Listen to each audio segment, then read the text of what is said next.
Welcome to SolidCAM Professor. I'm Sydney, your SolidCAM Professor, with one of many videos available to you 24 hours a day, 7 days a week. In this recording, we'll demonstrate the use of turning on this cover as shown over here. As you can see, the stock has been defined and is shown around the part over here, as well as the envelope on the part itself. If we were to go into our first operation, we'll be doing a face turning operation on this part. As you see, we've chosen the option of face. The geometry as shown over here is this line over here, this edge, where we extended it in our modified geometry all the way to the stock, both at the beginning and at the end, as shown on the part itself. Next, we've chosen our tool, and we've chosen a external roughing tool for this case. If we go into our technology, we'll be using the option of front as shown over here, working area from the stock, and our direction will be one way. We'll be doing a rough cut, having a step over of every 0.2 millimeters and leaving 0.2 millimeters for a finish, and then doing a finish cut at the end. If we were to run our simulation using the turning option for the simulation, you'll see that the tool goes down and completes the entire face of the part. Next, we'll be doing a turning operation on the outside area over here. If we were to go into the operation itself, you'll see that we'll be using the option of turning. The geometry in this particular case is this area over here, this chain over here. The tool will be the exact same tool we used in our last operation. And if we go into our technology, you'll see we'll be using the option of rough. And in our rough mode, we'll be stepping over every millimeter, working in a stairs fashion across the part. We'll be leaving 0.05 millimeters for the finish. And if we go into our strategies, you'll note we have non-descending motions. Let's take a look at the simulation, and you'll see that the tool will go in and every millimeter step down and finish off that area up until the bottom, leaving 0.05 millimeters for the finish. Our next operation will be a drilling operation just to make a clearance hole down up until that internal stub over there.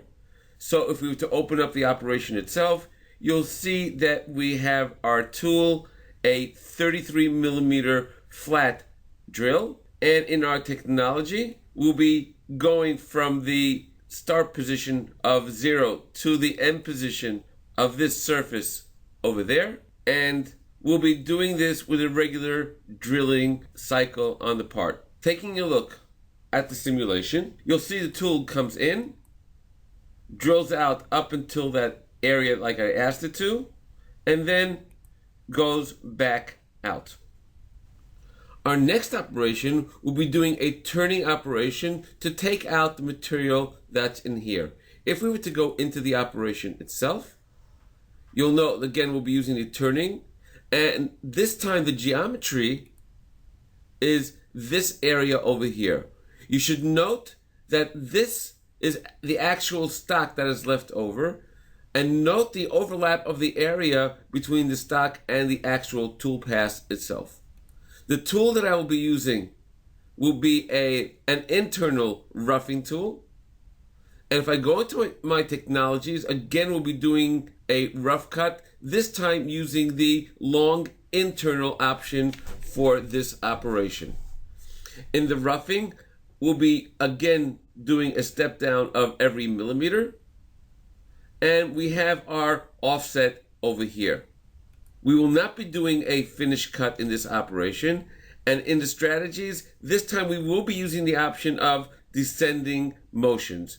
If we take a look at the simulation itself, you can see the actual material that's left over up until this point, and the tool itself will only work in the areas where there is material to be taken off, even though the geometry was all the way down over here. We'll finish off the operation, and as you can see, it machined out that entire area. In our next operation, we want to do another turning operation for this area. So again, we've used the turning option in this operation using the external roughing tool.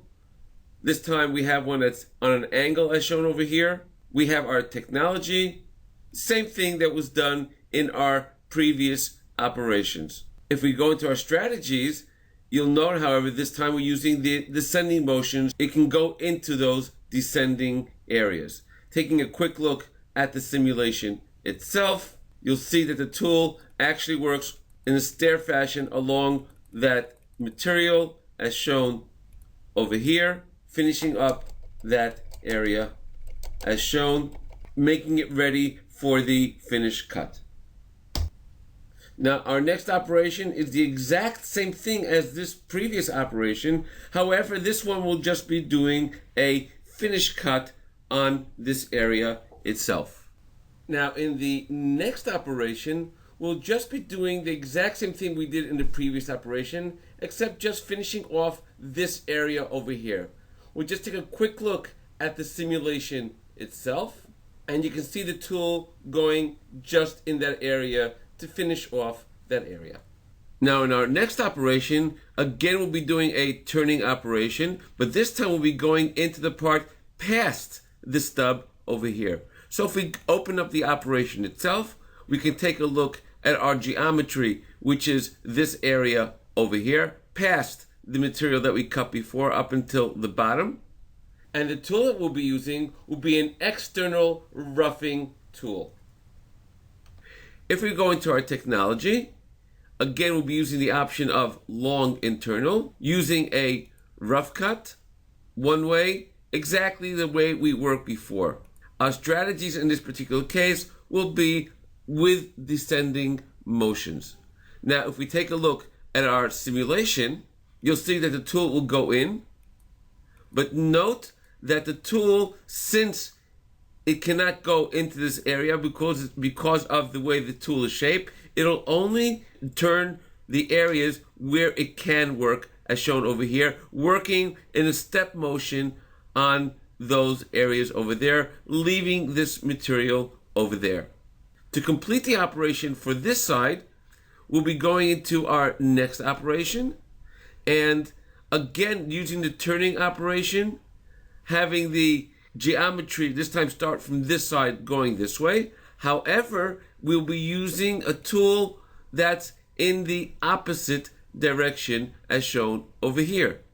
In our technologies, we'll be using the option of long external because we'll be working as if this is our external diameter, and we'll be using a rough cut, and again using the descending motion strategy. Taking a look at our simulation, you'll see that our tool goes down and works only on that area using steps, treating this as an external diameter on the part itself, and working only in that area. In our next operation, we'll be doing a finish cut on these surfaces over here. Going into the operation itself, you can see we'll be using the option of turning. Our geometry is this area over there, and our tool will be an external tool. If we go into our technology, note we have the option of finish only marked in this particular case, so we have no roughing over here at all. Again, using the long external option for the tool pass itself. Running my simulation, you'll see that the tool goes down and finishes this area over there. In our next operation, we'll be doing a turning finish cut on this internal area over there. So for that, we have this operation using the option of turning with our geometry being as shown over here. And we'll be using an internal tool for this operation. In our technology, you will note that we're using the long internal and finish only. Taking a look at the simulation, you'll see that the tool goes down, does a finish cut up until area where it can actually cut without hitting the stub that's over there. Our last operation will be doing the exact same thing as the previous operation, except this time working from this side over here, finishing off this area over here. So in that particular operation, again, we have our geometry on that area. And if we go into our technology, you'll see that we'll be working on the long external mode, working as this area being external to the part. Working it using the working type of finish only. And if we take a quick look at our simulation again in this part, you'll see that the tool will go in and work only up until this area without hitting the back of that wall over there. For more videos on SolidCAM Professor, please go to our website www.solidcam.com and look for the tab called SolidCAM Professor. Thank you for joining us on SolidCAM Professor. Take care and have a nice day.